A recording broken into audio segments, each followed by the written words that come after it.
ಕಪ್ಪೆಗಳಿಗೆ ಇನ್ನೂ ಮಿಡತೆಗಳು ಅಂದ್ರೆ ಕಪ್ಪೆಗಳ ಸಂಖ್ಯೆ ಏನಾಗಿತ್ತು ಕಮ್ಮಿ ಇತ್ತು, ಮಿಡತೆಗಳ ಸಂಖ್ಯೆ ಏನಾಗಿತ್ತು ಜಾಸ್ತಿ ಇತ್ತು. ಅದ್ರಿಂದ ಏನಾಯ್ತು ಜಾಸ್ತಿ ಆಹಾರ ಸಿಕ್ತು. ಓಕೆನಾ? ಈಗ ಕಪ್ಪೆಗಳು ಆಗ್ಲೇ 3 ಇದ್ದು, ಈ ಕಪ್ಪೆಗಳು ಎಷ್ಟಾಗಿದ್ದಾವೆ 5 ಇದ್ದಾವೆ. ಮಿಡತೆಗಳ ಸಂಖ್ಯೆ ಎಷ್ಟಿದೆ ಅಷ್ಟೇ ಇದೆ. ನೋಡೋಣ ಈಗ ಏನಾಗುತ್ತೆ ನೋಡಿ.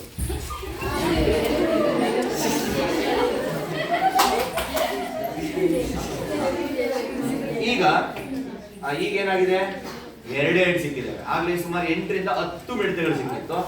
ನಿನಗೆ 7 ಆಗ್ಲೇ 10 12 ಮಿಡತೆಗಳು ಸಿಕ್ಕಿತ್ತು ಈ ಕಪ್ಪೆಗೆ. ಈಗ 6 ಸಿಕ್ಕಿದೆ, 4 3.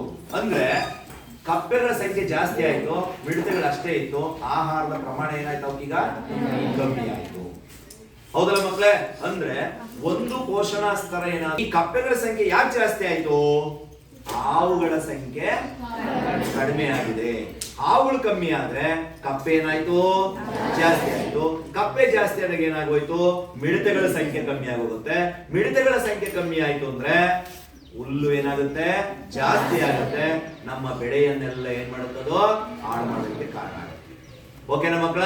ಅಂದ್ರೆ ಪರಿಸರ ವ್ಯವಸ್ಥೆಯಲ್ಲಿ ಎಲ್ಲಾ ಪೋಷಣಾ ಸ್ತರಗಳು ಕೂಡ ಏನಾಗಿರ್ಬೇಕು, ಒಂದು ಸಮಾನತೆಯನ್ನ, ಪರಿಸರ ವ್ಯವಸ್ಥೆಯಲ್ಲಿ ಒಂದು ಬ್ಯಾಲೆನ್ಸ್ ಅನ್ನ ಕಾಪಾಡ್ಕೊಳ್ಬೇಕಾಗುತ್ತೆ. ಅದನ್ನೇ ಪರಿಸರದ ಸಮತೋಲನ ಅಂತೇಳಿ ಕರೀತಾರೆ. ಅರ್ಥ ಆಯ್ತಾ?